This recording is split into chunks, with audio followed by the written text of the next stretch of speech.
Ada berita terbaru lagi nih, ya dari Luhut Binsar Panjaitan.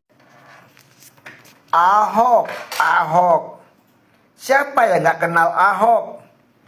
Suaranya lantang, mantap. Nggak bisa jalan. Oleh karena itu kita paksa orang itu supaya comply terhadap ketentuan. Kau udah bayar pajak belum? Kau udah bayar royalti belum? Gitu. Tadi yang dibilangkan oleh Seto tadi. Itu dengan sistem. Lebih jauh lagi nanti, karena pilar ketiga dia, kamu ngurus paspormu nggak bisa karena kamu belum bayar pajak. Ya. Kamu nggak bisa nanti kalau lebih jauh lagi, kau memperbarui izinmu di apa, nggak bisa karena kau belum bayar ini. Pajak itu dari kolonial pajak, berarti warisan orang tua.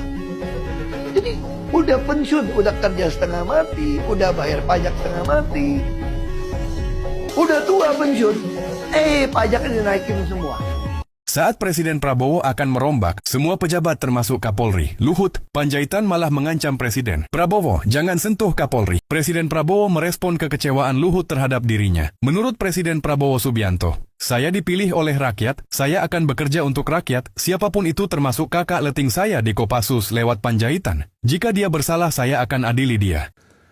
Luhut Binsar Panjaitan, seorang mantan jenderal, seorang menteri, dan juga salah satu seorang yang berpengaruh. Lahir di Kabupaten Toba, Sumatera Utara.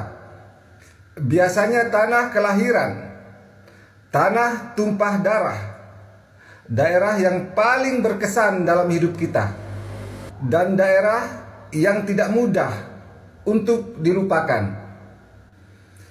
Tapi di saat banjir bandang memporak-porandakan Sumatera, yang menganehkan, Luhut Binsar Panjaitan tidak gentar, diam 1000 bahasa. Jangan-jangan salah satu orang yang terlibat dalam penebangan hutan secara liar hingga menyebabkan banjir bandang. Karena publik mulai mengendus-endus nama besar seorang Luhut Binsar Panjaitan.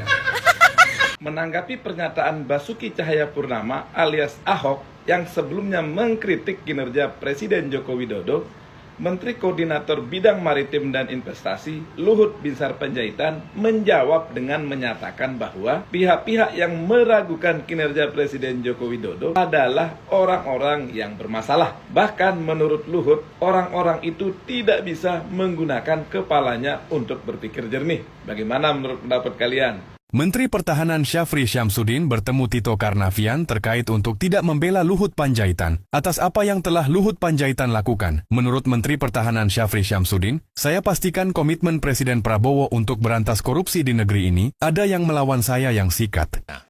Opung Luhut bilang, jangan tawarkan saya presiden. Saya punya 2 masalah. Satu, saya bukan Jawa, saya Batak. Yang kedua, saya saya Kristen. Ya gitu guys. Kenapa? 60% pemilih Indonesia adalah orang Jawa. Satu. Yang kedua, 60%, ya, 60 sampai 70% pemilih Indonesia cuma lulusan SD dan SMP. Itu fakta, Bos. Ya. Pemilih Indonesia, ya, 65%, ya, lulusan SD dan SMP. Ini jadi sangat rentan dengan bansos. Jadi sangat rentan dengan bansos. Ini fakta. Ini fakta, Bos. Fakta, Bos. Luhut Panjaitan tertipu lemas karena Presiden Prabowo sudah mencueki dirinya. Luhut Panjaitan tidak akan pernah didengar lagi oleh Presiden Prabowo. Presiden Prabowo mengatakan saya tidak takut dengan siapapun, jika dia salah, saya akan adili dia. Demi rakyat negara ini harus bersih dari korupsi. Berita hari ini, Pak Luhut Panjaitan kecewa dengan Presiden Prabowo karena menerima hasil audit dari Pak Menkeu Purbaya dan Jaksa Agung Burhanuddin. Presiden Prabowo di bawah kepemimpinan saya, enggak ada namanya teman, saudara, dan enggak peduli siapa Anda. Kalau ada yang bermasalah, saya akan kejar sampai ke akar-akarnya. Menteri Keuangan Purbaya akan dikriminalisasi oleh elit-elit politik Indonesia. Kata Noel, Purbaya akan dinoelkan. Kenapa? Banyak elit-elit politik dan pejabat-pejabat yang nggak suka sama kinerjanya Purbaya. Padahal Purbaya itu kerjanya sudah bagus. Banyak kebijakan Purbaya yang sangat pro rakyat dan efisiensi anggaran. Ini info A1 dari teman saya. Semenjak Purbaya jadi Menteri Keuangan Indonesia, Indonesia jauh lebih baik.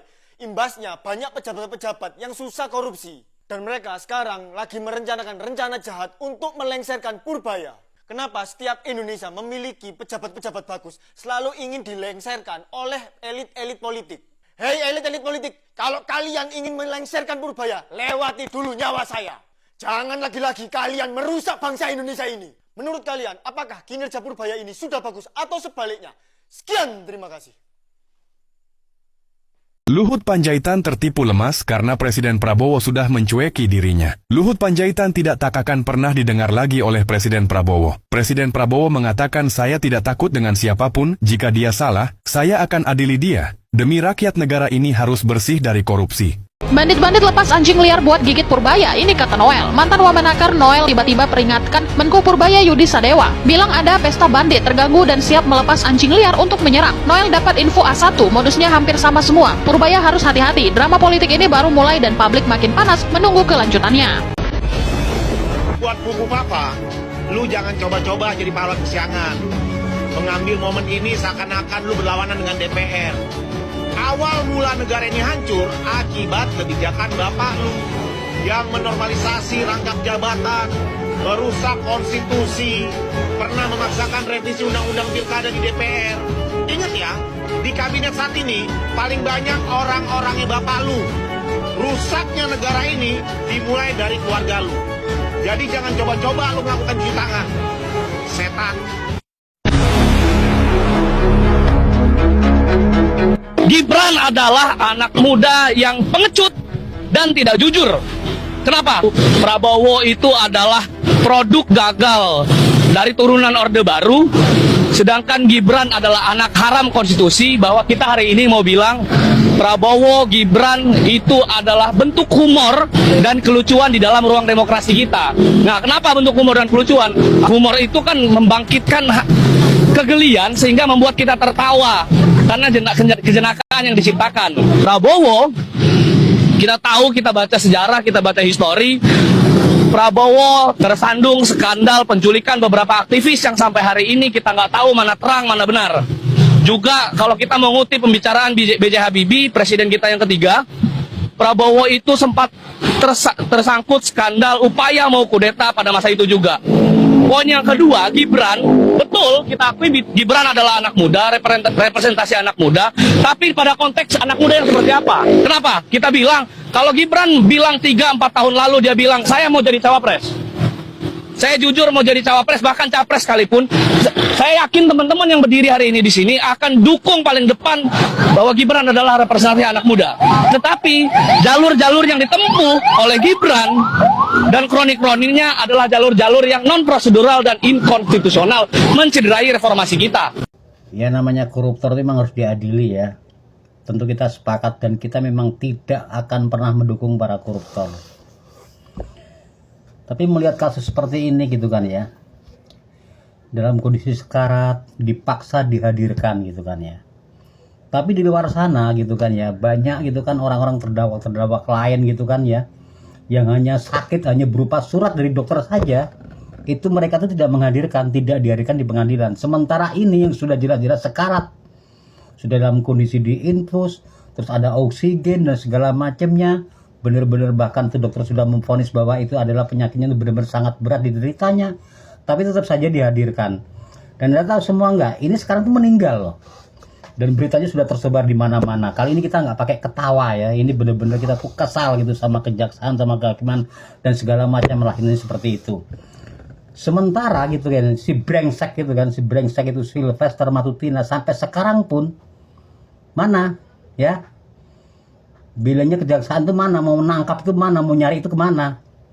Sampai saat ini pun juga itu belum ketangkap. Bahkan hanya sekelas itu ya, sekelas Sylvester Matutina sampai sekarang belum ditangkap. Sementara yang ini lihat nih, kondisi seperti begini sekarat ya, bukan saja sekedar surat dari dokter, tapi memang benar-benar sedang sakit, sedang sekarat. Sekali lagi ya, kita tidak mendukung koruptor ya, kita tidak mendukung. Tapi mbok iya gitu kan ya, kejaksaan pengadilan itu kan harus berlaku sama siapapun gitu loh. Itu sepertinya gitu. Ini bener-bener ini. Aduh. Miris banget itu. Sampai sekarang ini ya, ini Bapak Halim ini sekarang itu sudah meninggal gitu kan ya. Sepulang dari pengadilan setelah dia itu sebagai saksi. Dia memang terjerat kasus ya, kasus mafia tanah begitu kan ya. Kita memang membenci lah, sekali lagi kita membenci para koruptor. Tapi sisi kemanusiaan dengan kondisi seperti ini kan sebenarnya kan juga ada gitu kan. Kita sisihkan lah gitu. Itu seperti itu. Tapi seperti brengsek Silver Matutina, sekali lagi nih, Silvester Matutina sampai sekarang kejaksaan tidak berani menangkap. Alasannya apa? Mungkin lagi cari bohong gitu. Lur, Luhut dan Bahlil usulkan 2026 sampai 2027 lur, agar subsidi BBM dihapuskan lur. Sampai Bapak Purbaya lur angkat bicara lur tentang ini lur. Jadi Bapak Luhut lur sampai menyampaikan kepada Bapak Prabowo lur, meminta untuk subsidi BBM agar segera dihapuskan melalui DPR lur. Karena lur sangat merugikan negara lur subsidi tersebut. Dan Bahlil mengatakan lur, ya saya setuju dengan apa yang dikatakan oleh Bapak Luhut. Karena jika negara selalu mensubsidi BBM untuk masyarakat, pasti selalu merugi. Dan Bapak Purbaya memberi jawaban lur di media lur.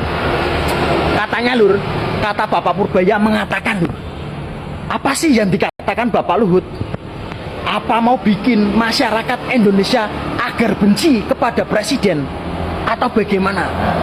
Terus jawaban kepada Bahlil lur, negara nggak akan pernah rugi jika memberi subsidi kepada masyarakat mengenai subsidi BBM. Pasti nggak akan rugi. Yang bikin rugi adalah ketika para koruptor ini menggerogoti anggaran negara untuk kepentingan pribadi. Itu lur ucapan dari Bapak Purbaya lur. Menurut sampean bagaimana lur? Coba lur ketik lur di kolom komentar.